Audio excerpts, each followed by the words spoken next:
On January 2, 2006, in the quiet Appalachian town of Sago, West Virginia, 13 miners went to work. Only one came back alive. Hey there, welcome back. Today, I'm stepping away from industries for a minute, but staying laser-focused on what matters most: safety.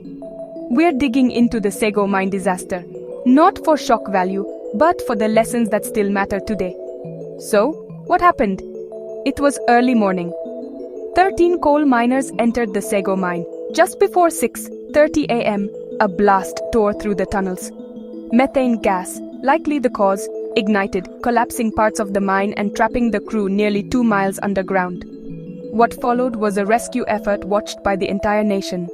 Families waited. Hopes rose and then shattered. After nearly 40 hours, only one man, Randal McCloy, was pulled out alive. Now here's the part that hits hard for HSE professionals. The systems meant to protect them, they failed.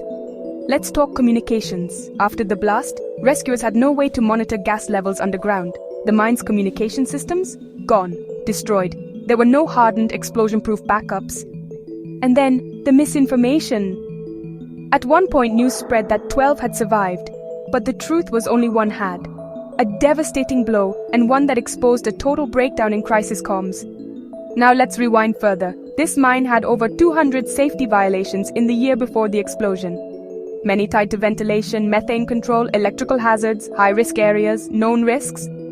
From an HSE standpoint, that's not just a red flag, it's a flashing siren. Hazard identification and risk assessments clearly weren't acted on, or worse, ignored. So, what are the takeaways?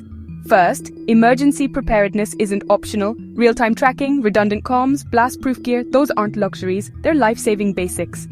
Second, audits, they mean nothing if they don't drive change. Every violation should trigger action, and follow-up. Third, training matters. Escape drills, SCSR use, situational awareness, these aren't theoretical exercises, they're survival tools. And finally, communication must be clear, verified, and transparent. During crises, bad info is as dangerous as no info. Now let me say this, whether you work in mining, oil and gas, aviation or construction, safety isn't a checklist, it's personal. As HSE professionals, we're more than policy writers. We're risk hunters, culture builders, and sometimes we're the only ones standing between routine and disaster. The Sago tragedy led to legal changes like the Miner Act. But laws, they're just ink. What really saves lives is vigilance. So let's remember the 12 not just with sorrow, but with purpose. Because from the deepest shafts to the highest platforms, safety starts with people who care. Thanks for watching. If this message hit home, share it. Let's keep the lessons alive, and make sure Sago never happens again.